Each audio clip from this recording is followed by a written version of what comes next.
All right, so the next problem that I'm going to take a look at is I'm going to take a look at problem number 8. So I'm going to do 453, and I'm going to divide that by 40.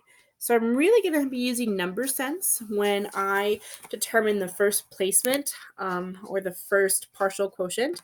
So I look at 40 and I look at the first two digits. Because it's a 3-digit number, I'm going to look at the first two digits. 40 is smaller than 45, so 40 can go into 45 one time, at least one time. It's going to go in there one time because when I multiply 40 times 1, I get 40. So then I'm going to subtract, and I have 5. My next step that I'm going to do is I'm going to bring down the 3. Okay, so this is my next value that I have to look at how many times 40 is going to go into. So this is going to help me get my next partial quotient. And so I look at this. 40 can go into 53 one time. So then I multiply 40 times 1. I get 40. I subtract. I have 13. So my answer is going to be 11 remainder 13. Now to check to see that whether or not I got this right, what I'm going to do is I'm going to go ahead and I'm going to do reverse operations. I'm going to do my inverse operation. So I'm going to take 40 and I'm going to multiply it by 11. So I'm going to actually put 11 on top. And the reason that I'm going to put 11 on top is because I'm multiplying by a value of 10. So I'm just going to add this 0 here. And then I'm going to do 4 times 1, which is 4. And then 4 times 1, which is 4. So far I have 440. But you need to remember to add in that remainder. So I'm going to add in my remainder of 13. And when I add in my remainder of 13, I end up with 453. So my answer is correct because my final product here is the same as my dividend in the division problem. So that's how I know that that answer is correct. Okay. The next value that I'm going to do is I'm going to do problem number 10. So I'm going to do 867, and I'm going to divide that by 70. So I'm going to do the same thing. I'm going to look at to see if 70 can go into the first two digits, which it can. 70 is smaller than 86, so it can go in there one time. Then I'm going to multiply. 70 times 1 is 70. I'm going to write that underneath the 86, and then I'm going to subtract. So when I subtract, I get 6 subtract 0, which is 6, 8 subtract 7, which is 1. Now I'm going to bring down my 7. 70 is going to go into 167 at least one time, but I'm going to see. So I'm going to look here at my 7, and I look at the first two digits. 7 goes into 16 twice. So I'm going to multiply. 7d times 2 is going to be 14, and then if I put the 0 on, because I did 7d, so I now have 70 times 2 is 140. I'm going to subtract, and I end up with 7 to, so 27. So it's 12 remainder 27. So this works because 27 is less than 70.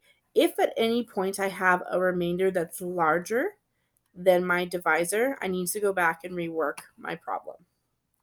All right, let's take a look at number 12. So I have 80, and I'm going to divide that into 492. So I'm going to do the same thing. I'm going to look at the 8, and I'm going to look at the 49. And when I look at the 8 and I look at the 49, a math fact of 8 that's near 49 is going to be 6. So I'm going to write the 6 up above the 9.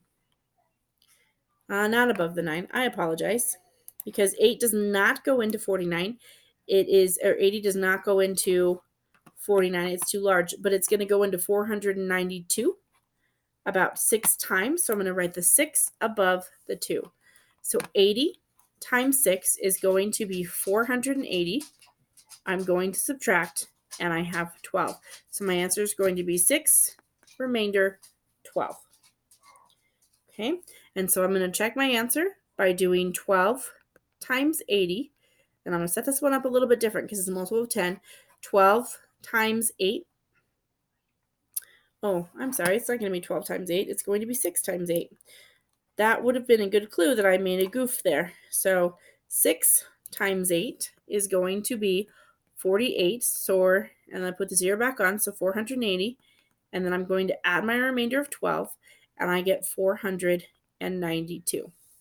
So those are the steps that I'm going to take. So the first value I'm going to look at is I'm going to look at, can I put 8 goes into, I'm going to look for a math fact that's of 8 that's near 49, and then I compare. 80 is larger than 49, so it's got to go into my first quotient is going to go in the ones place value.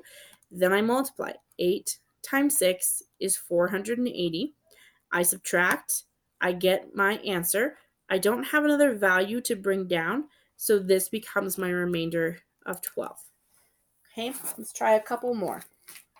So these ones are not going to be on your independent practice. So if you just want to do them off on the side on your paper, that's fine. Okay, so the next one that I am going to do is I have 20, and I'm going to divide that into 359. So I compare. 20 can go into 35. It's smaller, so it's going to go into 35 at least one time. It's not going to go in there twice because 20 times 2 is 40. So 20 times 1 is 20. I'm going to subtract, and I have 15 left over. My next step, because I have a value after the 5, I'm going to bring down my 9. Now, this is where the number sense comes into play. I have 15 and I have 2. I drop the 0 off, and I just look at the first 2 digits.